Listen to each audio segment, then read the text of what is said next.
Hello there, friends. Today we're going to be solving a problem from number theory by George E. Andrews. The problem will be problem 6 from section 2-1, and it goes as follows. We're given that a is an odd integer.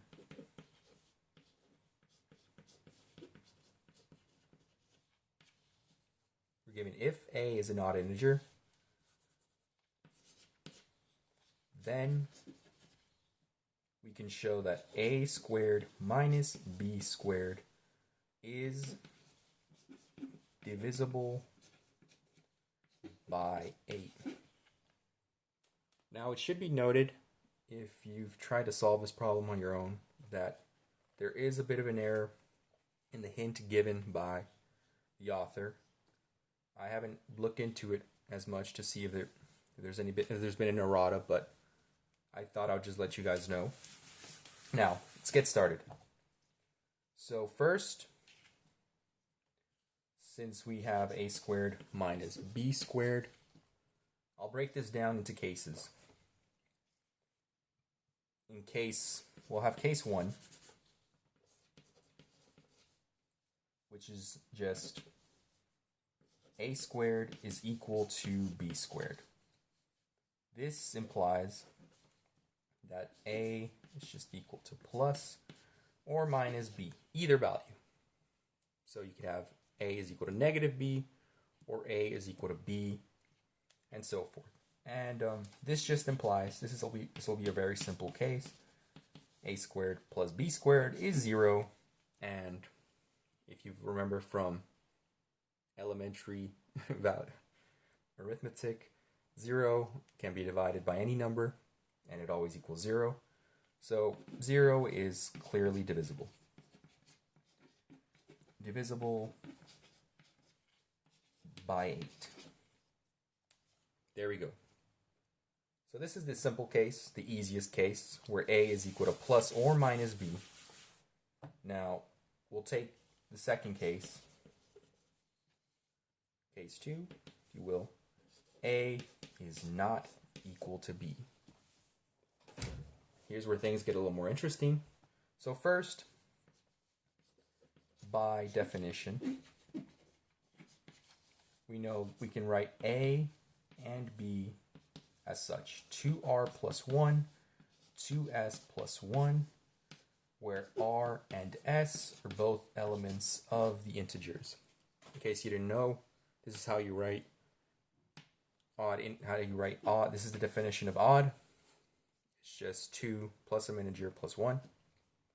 And so we'll substitute that over here. A squared plus b squared is equal to 2r plus 1 squared minus 2s.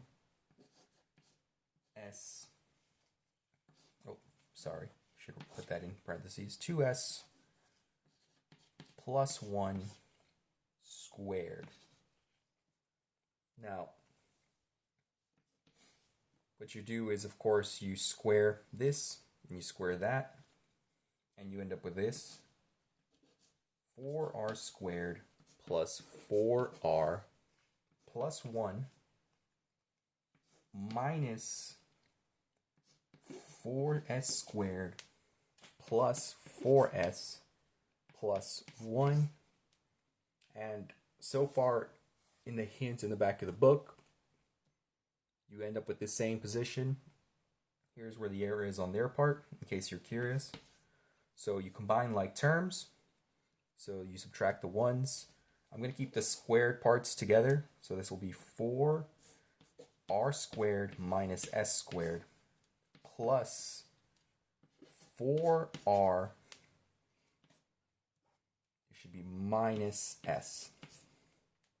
Because you keep 4r's, these all become negative. You distribute the negative 1, becomes negative 4s. Combine that with the r squared to get this value. You abstract the 1.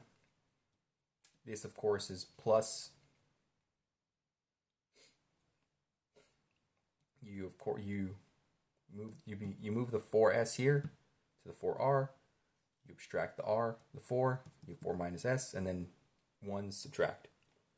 Now from here, you can write this as the difference of two squares, so that's 4r plus 1, 4s minus, this is 4, and this r minus 1, plus 4r minus s. Now, I'll erase some of this, just for the sake of space, and so I could write this properly.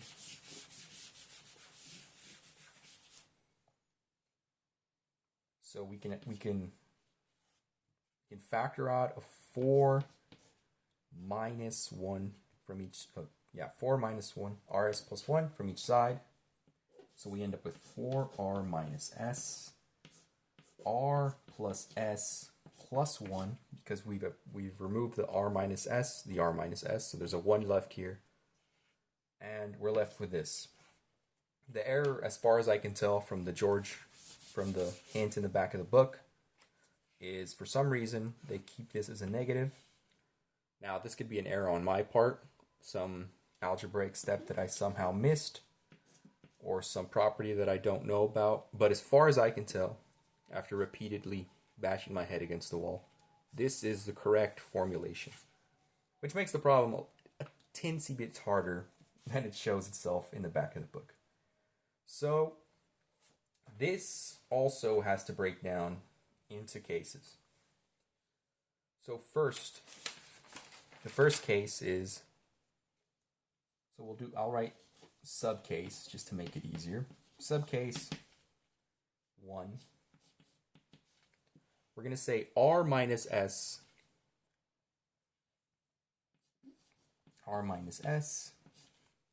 is odd.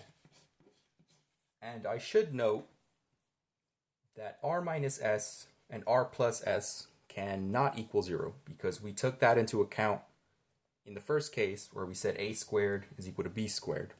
So any value that would make this value or this 0 is already out of contention. So just keep that in mind throughout the proof in case it starts to become unclear to you as to why this works. So r minus s is odd. If this is the case, then we can say that r minus s, since it's odd, we can write it as 2t, let's write it as a better variable, 2u plus 1, where u is, of course, an integer. So we can write this as 4 2u plus 1,